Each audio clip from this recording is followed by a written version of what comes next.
Shalom, a paz do Senhor. Eu sou a pastora Ana Maria Camelo, da Comunidade Evangélica Kadosh, de Planaltina, Brasília, Distrito Federal. Meu querido, eu trago aqui uma palavra da parte de Deus para a tua vida.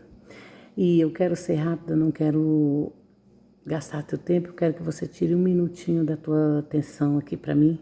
Olha aqui para mim, Deus tem uma palavra para você. Deus tem uma palavra para a igreja. Quem tem ouvido, ouça o que o Espírito diz às igrejas, não é mesmo? Eu quero falar com você aqui no livro de Atos dos Apóstolos, no capítulo 16. Mas antes de passar a reflexão para você, eu quero fazer trazer algumas considerações desses acontecimentos antes da prisão dos apóstolos, né? Eu quero falar um pouquinho sobre o contexto histórico da prisão de Paulo e Silas. O apóstolo Paulo, ele estava na sua segunda viagem missionária. Na primeira viagem missionária do apóstolo Paulo, ele tinha consigo o seu companheiro Barnabé.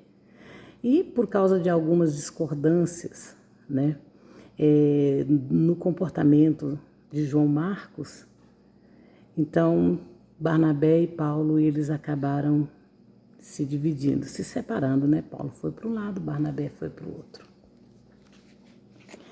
E depois disso, Paulo escolhe Silas para caminhar com ele nessa jornada, nesse empreendimento missionário.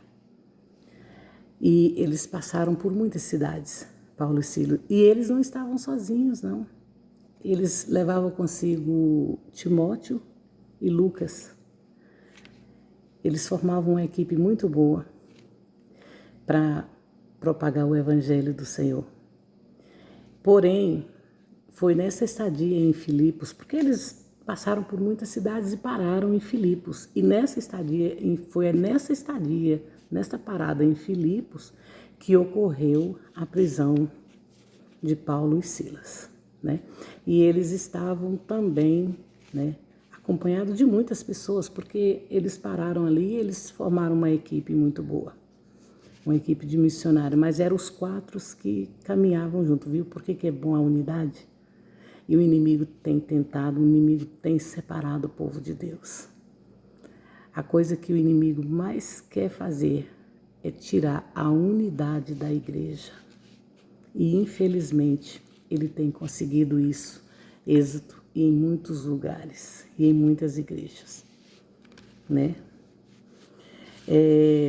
Essa Filipos, ela era uma cidade assim muito rica, uma cidade de destaque. Ela ficava na região da Macedônia, né? E ela possuía assim, uma economia muito grande, uma economia e assim, aproximadamente 42 a.C., ela foi palco da famosa, vou trazer essa palavra, famosa batalha que Marco Antônio e Otaviano, eles derrotaram Brutus e Cássius, os assassinos de Júlio César. Então houve ali uma batalha, né?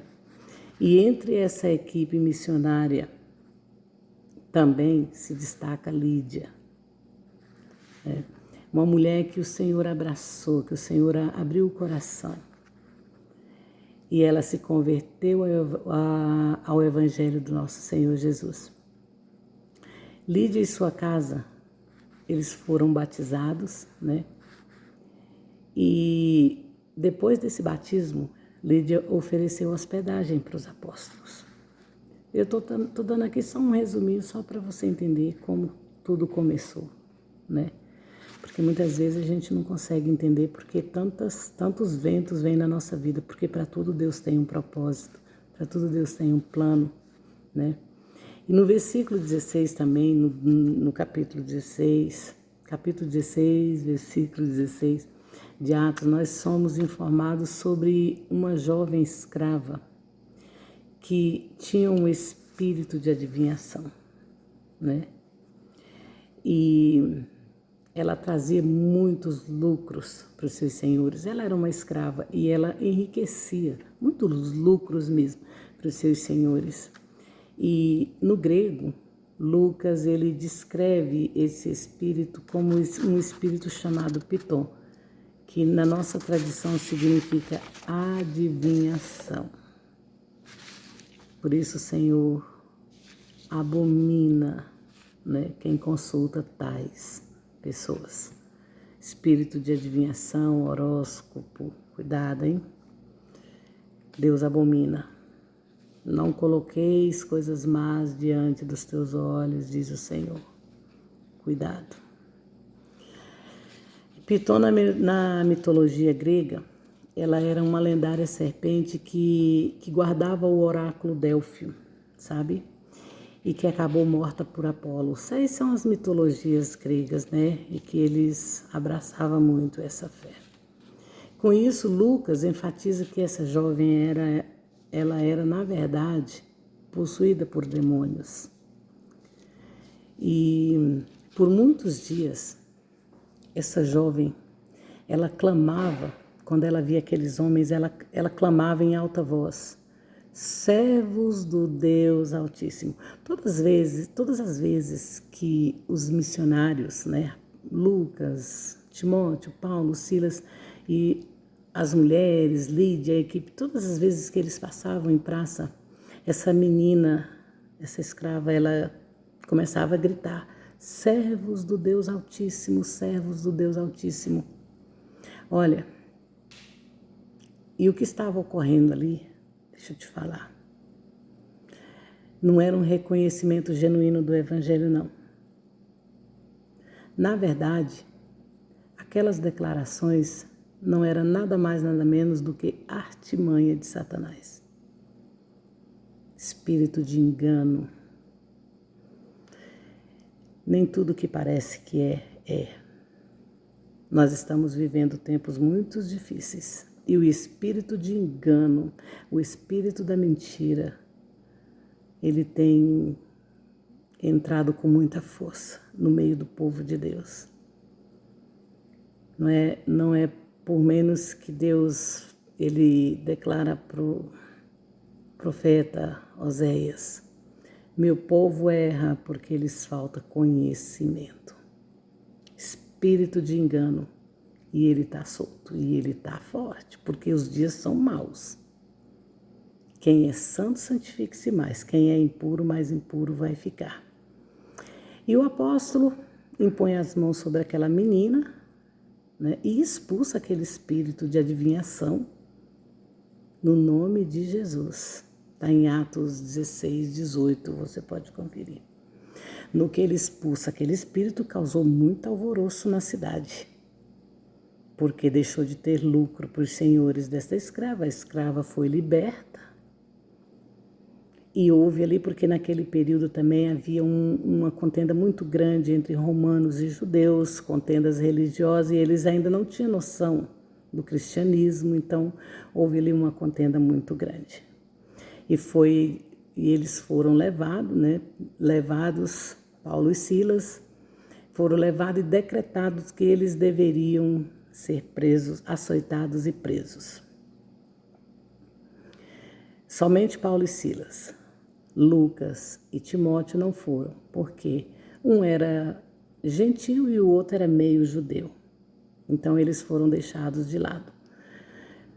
Paulo e Silas foram levados presos, açoitados, foram despidos, arrancaram as roupas deles e levaram eles para a prisão. E eles não poderiam serem presos, né, por serem judeus, eles não poderiam serem presos e serem torturados. Então foi decretado para o carcereiro que aplicasse o máximo de pena sem tortura, mas sutilmente torturasse. E foi muito triste, a prisão deles foi muito dolorosa. E hoje nós estamos numa geração muito vidro, quebra à toa, por qualquer coisa sai da igreja, por qualquer coisa desvia do evangelho, por qualquer coisa abandona o Senhor. Não estão prontos para morrer por Jesus. Não estão. Se Jesus vier hoje, chegar agora, você está preparada? Você está pronto?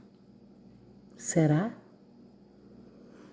Olha, quando eles foram presos, havia, naquela época, 2 espécies de celas, a cela externa e a cela interna. As celas externas eram para os presos de penas leves, que poderia receber visitas, poderia, digamos, na linguagem de hoje, colocar um advogado, não seriam açoitados e nem amarrados em troncos. Ou seja, eles teriam liberdade de andar dentro da prisão. E as celas internas eram para os presos mais hediondos, né? Hediondos. E esses presos da cela interna, eles eram amarrados em pilares, né? Nus e açoitados. E era amarrado com tal força que provocava ferimentos profundos, de modo que eles não podiam se mexer.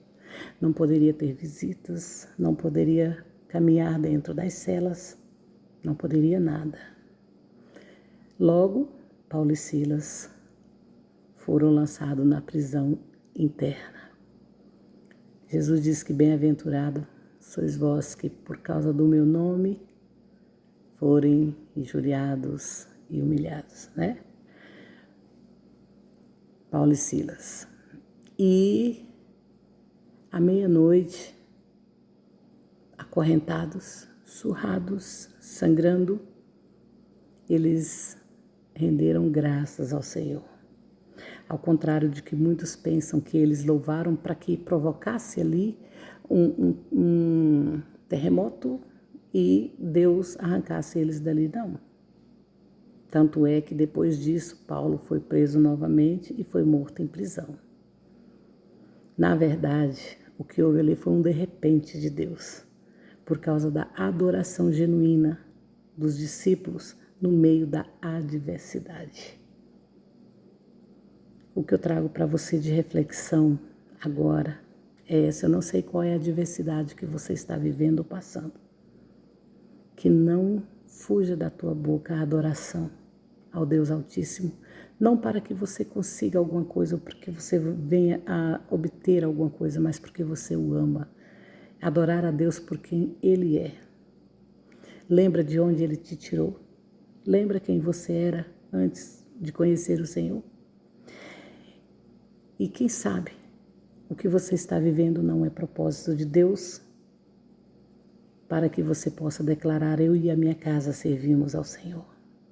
Porque quando eles começaram no meio de tanto sofrimento, eles renderam graça, eles olharam para cima e adoraram, em espírito e em verdade.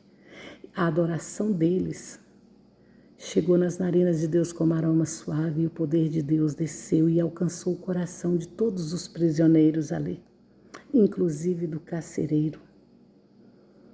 Quando a presença de Deus desceu e quebrantou o coração do carcereiro, o carcereiro olhou para Paulo e disse: Senhor, o que eu preciso para ser salvo? Por que ele falou de salvação? Porque ele sentiu necessidade da salvação. Porque o amor de Deus, a doçura, a presença de Deus entranhou no coração daquele homem. E quando o apóstolo disse: crê no Senhor Jesus e será salvo tu e a tua casa, é porque a graça do Senhor alcançou o coração daquele homem e toda a sua casa, por causa da adoração genuína dos apóstolos.